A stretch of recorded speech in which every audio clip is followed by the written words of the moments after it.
Good evening friends. ఈరోజు high court field assistant exam మధ్యాహ్నం జరిగింది. ఈరోజు వచ్చిన క్వశ్చన్ల నుంచి ముందుగా చూద్దాం. సహకార ఆటలో ఆటగాళ్ల సంఖ్య ఎంత? 11 మంది. దీర్ఘ చతురస్రం లేని జెండా కలిగిన దేశం ఏది? ఆన్సర్ వచ్చి నేపాల్.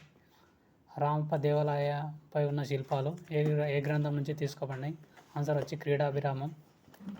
2025 బుకర్ ప్రైజ్ ఎవరు గెలుచుకున్నారు? డేవిడ్ సజలే. వైద్యశాస్త్ర పితామహుడు ఎవరు? హిప్పోక్రటీస్. 2026 పద్మశ్రీ పొందిన తెలుగు నటుడు ఎవరు? మురళీమోహన్. రాజేంద్ర ప్రసాద్. 2009 డిసెంబర్ 9 తెలంగాణ ప్రకటన చేసిన వారు ఎవరు?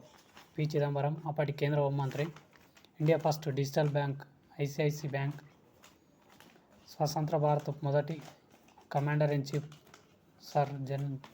General sir Roy butcher.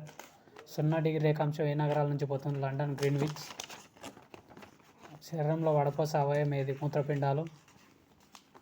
ఉపనిషత్తులు ఎన్ని? 108. ఈక్విలాల్ జిందాబాద్ నినాదం భగత్ సింగ్ ఇచ్చాడు. క్లోన్ చేసిన మొట్టమొదటి క్షీరదం డాలి గుర్రే. మొట్టమొదటి లోక్సభ స్పీకర్ జీవి మౌలాంకర్. బిగ్ యాపిల్ నగరం అని ఏ నగరాన్ని పిలుస్తారు? న్యూయార్క్ నగరాన్ని. ఇంకో క్వశ్చన్ వచ్చేసి ఏ రాష్ట్ర ఎలక్ట్రానిక్ నగరానికి రతన్ టాటా పేరు పెట్టారు? ఇది ఆన్సర్ తెలియదు. ఊరు మనదిరా ఈ వాడ మనదిరా ఈ పాట రాసింది ఎవరు? గూడంజయ్య. జిఎస్టీ ఎప్పటి నుంచి అమల్లోకి వచ్చింది? జూలై 1, 2017. మొట్టమొదటి అణు విద్యుత్ కేంద్రం తారాపూర్, మహారాష్ట్ర.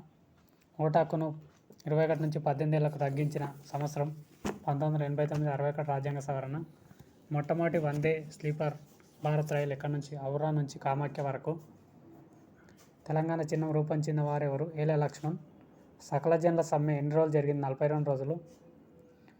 ఆర్పిఎఫ్ మొదటి ఉమెన్ డైరెక్టర్ ఎవరు అని ఇచ్చారు? మొట్టమొదటి బుద్ధుని ఉపన్యాసం Sarnath. Bandipur national park Karnataka. Supreme court మొదటి మహిళా న్యాయమూర్తి జస్టిస్ ఫాతిమా బీబీ. హైదరాబాద్ నగరాన్ని అభివృద్ధి చేసింది ఎవరు? మహమ్మద్ కులీ కుతుబ్ షా. పండిత్యరాధ్య చరిత్ర రాసింది ఎవరు? పాల్కురికి సోమనాథుడు. చిల్లర దేవులు రాసింది ఎవరు? దశరథ రంగాచార్యులు. బాదామి చాళుక్యుల రాజధాని ఏది? హరప్పా నాగరికత వర్ధిల్లిన కాలం ఏది? Thank you friends.